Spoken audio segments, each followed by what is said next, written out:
নমস্কার, আমার ফার্স্ট ব্লগে তোমাদের অনেক অনেক স্বাগতম আর ভালোবাসা জানিয়ে আজকের এই ভিডিওটি শুরু করছি মহারাষ্ট্র থেকে।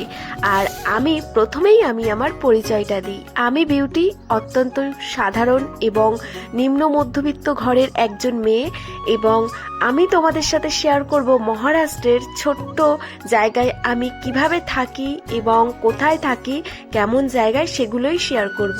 চলো প্রথমেই বলি, আমাদের মহারাষ্ট্রের একদম সামনেই আমার একটা দাদাবাড়িতে বেড়াতে এসেছিলাম।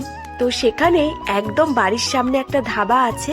গরম গরম সকালে শীতের আমেজ নিতে এই দোকানে চলে এসেছি ধাবায় চা খেতে। আমি মহারাষ্ট্রে আমার হাজবেন্ডের কর্মসূত্রে এসেছি, এবং এখানে আমি আমার ছোট্ট বেবিকে নিয়ে এবং আমার হাজবেন্ডকে নিয়ে কিভাবে দিন যাপন করি, কিভাবে দৈনন্দিন জীবন কাটাই, সেগুলোই তোমাদের সাথে শেয়ার করব। আর সবার আগে বলি, ইউটিউবে ভিডিও করতে গেলে অবশ্যই কিন্তু সাপোর্টের দরকার হয় তোমাদের।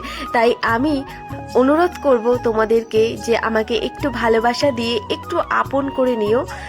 এটুকুই বলার জন্য আজকের এই ফার্স্ট ব্লগটি ঠিক এভাবেই শুরু করলাম। এবার আমি কিছু আমার বায়োডাটা তোমাদেরকে দেব। আমি বিএ সেকেন্ড ইয়ার পর্যন্ত পড়াশোনা করেছি, এবং তারপর আমার 5 বছরের বিবাহিত জীবন এবং 3 বছরের একটা কন্যা সন্তান। তো সেটা নিয়েই আমার মহারাষ্ট্রে এভাবে ফ্যামিলিতে আমার সবাই আছে, তারা সবাই কলকাতায়, কিন্তু কর্মসূত্রের জন্য আমার কিন্তু মহারাষ্ট্রে আসতে হয়েছে হাজবেন্ডের কাছে।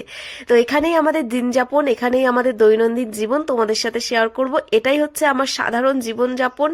তো সবাইকে নিয়ে চলতে ভালোবাসি, সবাইকে ভালোবাসতে ভালোবাসি, সবাইকে রান্না করে খাওয়াতে ভালোবাসি। সেগুলোই তোমরা দেখতে পাবে ছোট্ট ছোট্ট কিছু ক্লিপসের মাধ্যমে। তো আশা করছি আজকের ভিডিওটি তোমাদের খুব ভালো লেগেছে। তো এখান থেকে আমরা সোজা চলে যাব বাড়ি, তারপরের দিনগুলো তোমাদের সঙ্গে শেয়ার করব।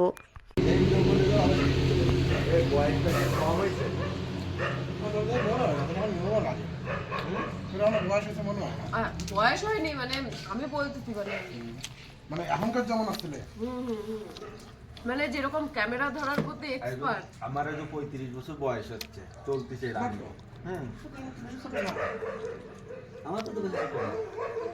সবাই তাহলে ভাই ভাই। আজকের মতো টাটা সবাই।